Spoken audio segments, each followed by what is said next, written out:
ਓਏ ਗਰੀਬੋ, ਕਿਉਂ ਮੈਂ ਇਹ ਗੱਲ ਕਹਿਣਾ? ਇਸ ਵਾਸਤੇ ਕਹਿਣਾ ਕਿ ਤੁਸੀਂ ਕੋਸ਼ਿਸ਼ ਨਹੀਂ ਕਰਦੇ, ਕੋਸ਼ਿਸ਼ ਹੀ ਨਹੀਂ ਕਰਦੇ ਕਮਾਈ ਕਰਨ ਦੀ। ਟਿਕਟੌਕ ਤੇ ਖਾਲੀ ਟਾਈਮ ਜ਼ਾਇਆ ਕਰਦੇ ਹੋ। ਤੇ ਮੇਰੀ ਗੱਲ ਗੌਰ ਨਾਲ ਸੁਣੋ। ਗੱਲ ਇਹ ਆ ਕਿ ਤੁਸੀਂ ਮੈਨੂੰ ਜਿਹੜਾ ਨਾ ਦੂਸਰੇ ਅਕਾਊਂਟ ਤੇ ਟਿਕਟੌਕ ਲਵਰ 202409 ਉੱਤੇ ਫॉलो करो, लाइक करो, कमेंट करो और कमेंट ਦੇ ਵਿੱਚ ਡਨ ਲਿਖੋ ਜਿਹਨੂੰ ਬਿਲਕੁਲ ਫ੍ਰੀ ਦੇ ਵਿੱਚ ਟਿਕਟੌਕ ਦਾ ਅਕਾਊਂਟ ਚਾਹੀਦਾ, ਮੋਨੀਟਾਈਜ਼ ਅਕਾਊਂਟ ਜਿਹੜਾ ਮੋਨੀਟਾਈਜ਼ ਵੀ ਹੋਏਗਾ 100% ਗਾਰੰਟੀ ਦੇ ਨਾਲ ਮੋਨੀਟਾਈਜ਼ ਹੋਏਗਾ ਕਿਉਂਕਿ ਮੇਰਾ ਉਹ ਅਕਾਊਂਟ ਬਿਲਕੁਲ ਨਿਊ ਹੈਗਾ ਤੇ ਅਗਰ ਉਹਦੇ 10000 ਫਾਲੋਅਰ ਕੰਪਲੀਟ ਹੁੰਦੇ ਆ ਤੇ ਉਹ ਵੀ ਮੋਨੀਟਾਈਜ਼ ਹੋਏਗਾ ਤੇ ਜਿਨ੍ਹਾਂ ਲੋਕਾਂ ਨੇ ਮੈਨੂੰ ਡਨ ਲਿਖਿਆ ਹੋਏਗਾ ਉਹਨਾਂ ਸਾਰਿਆਂ ਦੇ ਅਕਾਊਂਟ ਮੈਂ ਮੋਨੀਟਾਈਜ਼ ਕਰਾ ਕੇ ਦਾਂਗਾ। ਮੇਰਾ ਇਹ ਔਨ ਦਾ ਰਿਕਾਰਡ ਵਾਅਦਾ ਹੈਗਾ ਤੁਹਾਡੇ ਨਾਲ।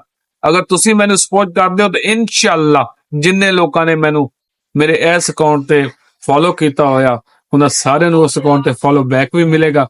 ਉਹਨਾਂ ਦਾ ਵੀ ਫਾਇਦਾ ਹੋਏਗਾ, ਮੇਰਾ ਵੀ ਫਾਇਦਾ ਹੋਏਗਾ। ਜਲਦੀ ਤੋਂ ਜਲਦੀ ਆਪਣੇ ਆਪਣੇ ਅਕਾਊਂਟ ਜਿਨ੍ਹਾਂ ਨੇ ਮੋਨੀਟਾਈਜ਼ ਕਰਾਉਣੇ ਕਰਾ ਲਓ ਕਿਉਂਕਿ ਟਿਕਟੌਕ ਇਸ ਤੋਂ ਬਾਅਦ ਬਹੁਤ ਜਲਦੀ ਇਹ ਆਪਸ਼ਨ ਖਤਮ ਕਰਨ ਵਾਲਾ। ਜਿਨ੍ਹਾਂ ਦੇ ਅਕਾਊਂਟ ਮੋਨੀਟਾਈਜ਼ ਹੋ ਜਾਣਗੇ, ਬਾਕੀ ਜਿਨ੍ਹਾਂ ਦੇ ਰਹਿ ਜਾਣਗੇ ਉਹ ਫਿਰ ਜ਼ਿੰਦਗੀ ਕਦੀ ਮੋਨੀਟਾਈਜ਼ ਨਹੀਂ ਕਰਾ ਸਕਦੇ। ਇਸ ਵਾਸਤੇ ਜਲਦੀ ਤੋਂ ਜਲਦੀ ਮੈਨੂੰ ਡਨ ਲਿਖੋ ਤਾਂ ਕਿ ਮੈਂ ਤੁਹਾਡਾ ਵੀ ਅਕਾਊਂਟ ਉਹ ਮੋਨੀਟਾਈਜ਼ ਕਰਾ ਦਵਾਂ ਤੇ ਨਵੀਂ ਆਈਡੀ ਬਿਲਕੁਲ 0 ਮੀਟਰ ਜੀਮੇਲ ਦੀ ਆਈਡੀ ਮੈਨੂੰ ਬਣਾ ਕੇ ਸੈਂਡ ਕਰੋ ਤਾਂ ਕਿ ਮੈਂ ਤੁਹਾਡੇ ਅਕਾਊਂਟ ਜਲਦੀ ਤੋਂ ਜਲਦੀ ਮੋਨੀਟਾਈਜ਼ ਕਰਾ ਦਵਾਂ।